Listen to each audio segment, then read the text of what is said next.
And now it is my great pleasure to introduce our occasional speaker for today, and it is Dr. Kevin Aquino. He's the Chief Scientific Officer at BrainKey, which is a US-based neurology startup, which looks like it's doing some great stuff. So Kevin's career began as an academic working on physics-based models of brain function. He worked from 2013 to 2021 at lots of institutions, including at this university, at the Black Dog Institute. He's worked at the University of Nottingham, at Monash University, at Pompeu Fabra University in Barcelona. So during his academic tenure, he earned all sorts of awards. He's given talks at local and international conferences. He received grant funding from the Australian Research Council, and his research has been published in a lot of top journals, including Nature. Transitioning to industry, he became a freelance science consultant for biotech companies in the Silicon Valley. It's an interesting career opportunity for many of you out there, and he eventually became an executive officer at BrainKey. But most importantly, he was at the University of Sydney. He completed his Bachelor of Science with honours in physics, and he completed his PhD here. He remains actively engaged in research, mentoring students, and developing physics courses. So, Dr. Aquino, it's a great pleasure to welcome you back to the university and to deliver the occasional address. Thanks.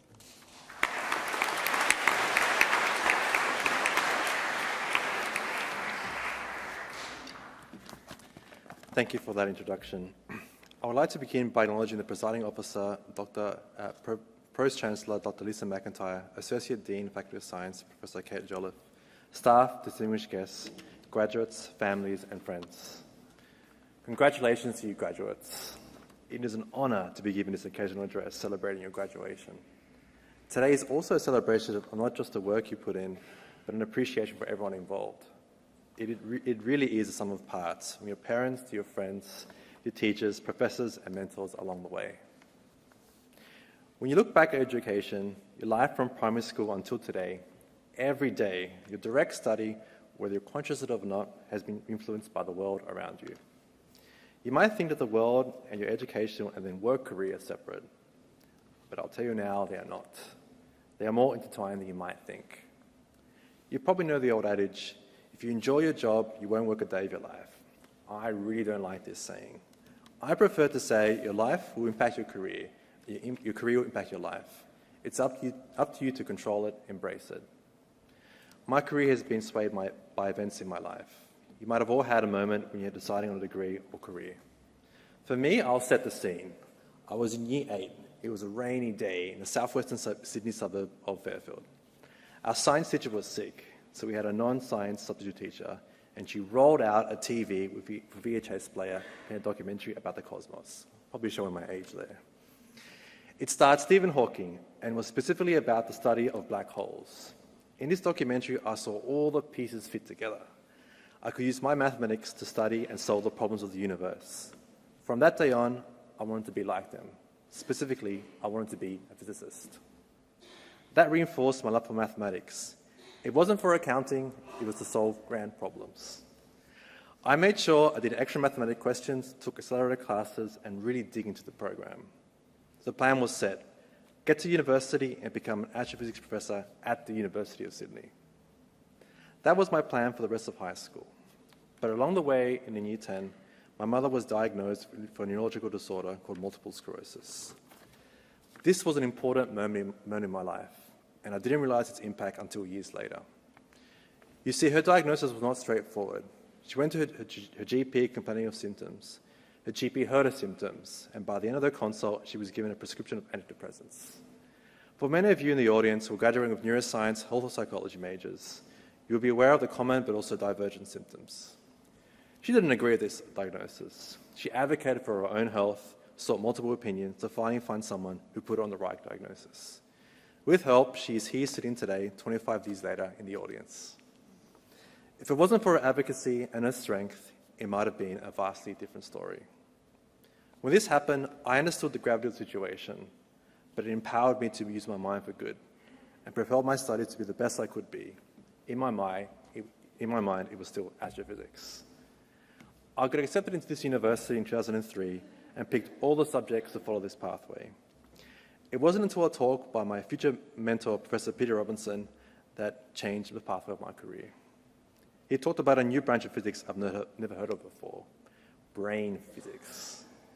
He showed rather eloquently to my second-year brain that many of the problems within neuroscience could benefit from physics perspective. He showed us a power spectrum acquired from a signal electroencephalography, otherwise known as EEG. He showed us the existence of spectral harmonics. To those who studied physics in the audience know that this complexity can arise from simple symptoms like oscillations of a vibrating string.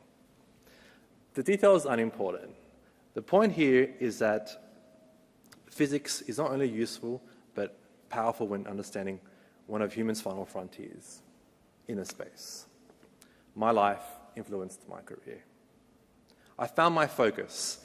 I wanted to solve problems in the brain using physics. I ended up pursuing an honors and then a PhD with that same mentor. My PhD work was on spatial temporal hemodynamics, that is, modeling blood flow in the brain. Models like these can help us interpret brain activities in MRI. I was on a mission to become a professor and utilize my skills to understand the brain. I tackled the problem from a theoretical point of view through modeling to gain expertise in imaging, scanning people, to then analyzing psychological disorders in a population. Along the way, my career influenced my life. My wife Bianca and I moved to the UK, and I took a position at the Sir Peter Mansfield Imaging Centre, the birthplace of MRI. My life then influenced my career. Missing home and family, we moved back to Australia, to Monash University in Melbourne. After all this time through my academic journey, I wasn't satisfied. The reality that the work, while important, I was not directly getting to help people. The problem I found in statements that you might see in pop science magazines, or in papers sometimes, people with schizophrenia have reduced hippocampal volume. This is all great on the population level, but if you look closely at the findings, an individual value is not enough to differentiate between disorders like schizophrenia. It wasn't enough for me. Dissatisfied by this, my views were further pushed from professorship, even in physics. I thought to just leave this and join medicine and try to become a neurologist. But by this point, we were blessed with our first daughter, so life dictated my career. Instead, I ventured out to test life in the medical industry, and in 2019, I became a scientific consultant. It was there I had a contract with a neurology startup called BrainKey. It was an early-stage startup, and the CEO, like me, was a PhD-trained scientist who wanted to bring neuroscientific solutions to the world. This was a new world to me. The idea that one could take brain scans, use mathematics, and provide a detailed analysis of one's brain health. A fusion of neurology, mathematics, physics, and artificial intelligence. This would go straight into a neurologist and patient's hand. I didn't know it, but I've been chasing this career my entire life. In this company, our CEO had a parallel experience with his mum. She was diagnosed with Alzheimer's disorder. She was told this and prepared for the worst. By chance, we were researching a form of what is known as a reversible dementia. So with this knowledge, and not resting with his mother's diagnosis, he had to convince neurologists of re-examination, additional imaging, and tests. She was re-diagnosed and received treatment and has been on the right path since. Without speedy action, it would have converted to dementia. Now, I wanted to bring out the story of my pathway for two reasons. Firstly, my life impacted my career, and my career then impacted my life. I don't think you can separate these elements in your life. Embrace it, control it. It already impacts you in more ways than you know, and you will have fulfillment of both if you do. Secondly, I want to give you a perspective of my career and in my field. In neurology and in the broader sense health, we haven't been stuck in historical ways and rely on aspects such as a sit-down consult, looking at interviews and symptoms. Not everyone has someone who can advocate for themselves or someone for them. We have to rely on the fusion of new techniques, new solutions. As graduates here, you are ambassadors of this new school of thinking. I'm going to be an example. So a statistic from Dementia Australia, in 2025, there are an estimated 433,000 people living with all forms of dementia in Australia.